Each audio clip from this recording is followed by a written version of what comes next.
Hello everybody and welcome back. Today we are going to be doing the August bullet journal setup, and I know I'm a little bit late on this, but we actually went on vacation last week, a little short vacation, and so it put me behind on getting things done, as well as we've just had a lot of things. So if you cannot tell already, the theme of this month is going to be Molang, and for our vacation, we actually went to St. Louis, and so we got to go see a Cardinals game.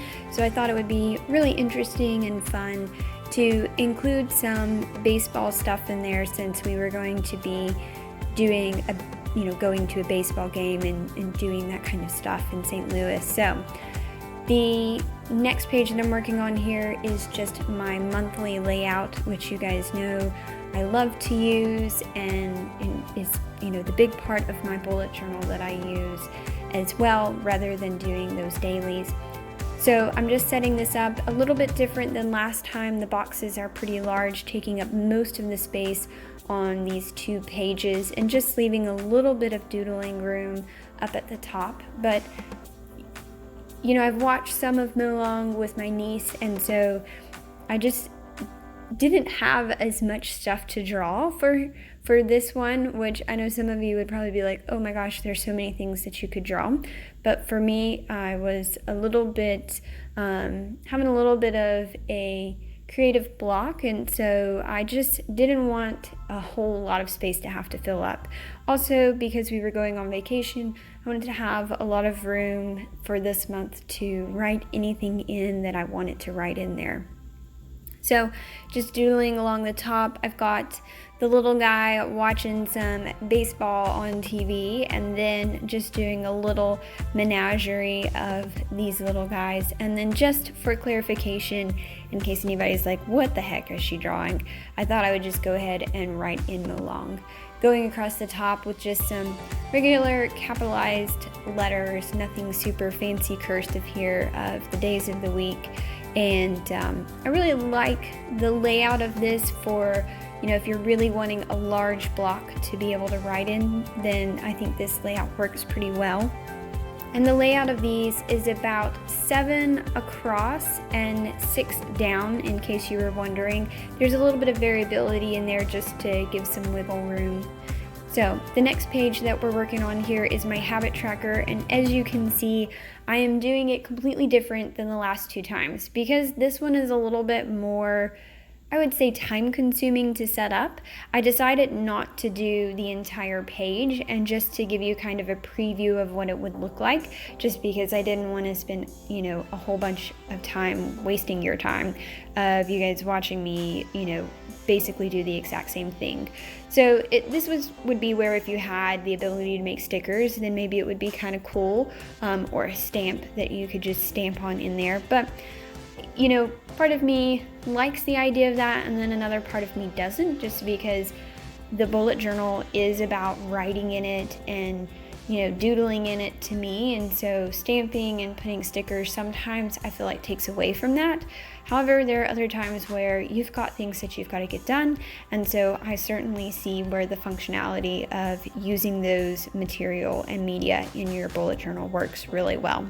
And then just another little doodle of Molang eaten on, or super excited to eat on, some dessert. And just a note on my habit tracker, I plan on coloring those in with some colored markers, either my Tombow dual brush pens or my mild liners. Then this next page is my brain dump page, and I thought I would just draw a little coffee cup with Molang hanging onto it. My meal plan page, and my doodle here is of Molang hanging out with a little coffee cup, and next to it is this giant pile of donuts. If you watched my bullet journals from last year, that I did a whole thing on donuts and all that kind of stuff, so I really do enjoy doodling those donuts. The font here that I was trying to sort of imitate was the Molang font for the actual show. That's how they sort of write it out.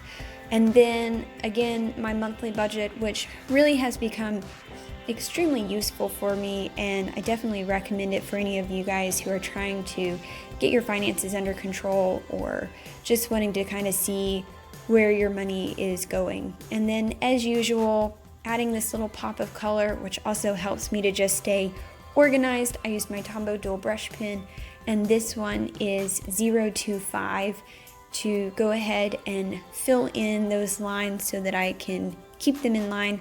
Thought I'd go ahead and go back and highlight where we went on vacation and fill any little things that I wanted to fill in for this month already. And just so you know, as a heads up, I will be doing a setup of my doodling, or at least a flip through of my doodling of our trip to St. Louis. So just the final flip through here. This is July, where I did Gravity Falls, and I really enjoyed doing this setup. It was one of those ones that just the amount of doodling was a lot of fun. Using my habit tracker in a much similar fashion, my brain dump. I thought about doing a mood tracker with that, but as you can see, it didn't seem really worth it because I'm not super moody. So, and then my monthly budget, which I had to cover up. And then I have this July breakdown, which included kind of a total of my budget and sort of a summary there that I put in at the end of the month. I don't know if I'll do it again, but I might. And then just this final flip through here of August. So sorry that it's late, guys. Hope that you guys enjoyed all of this.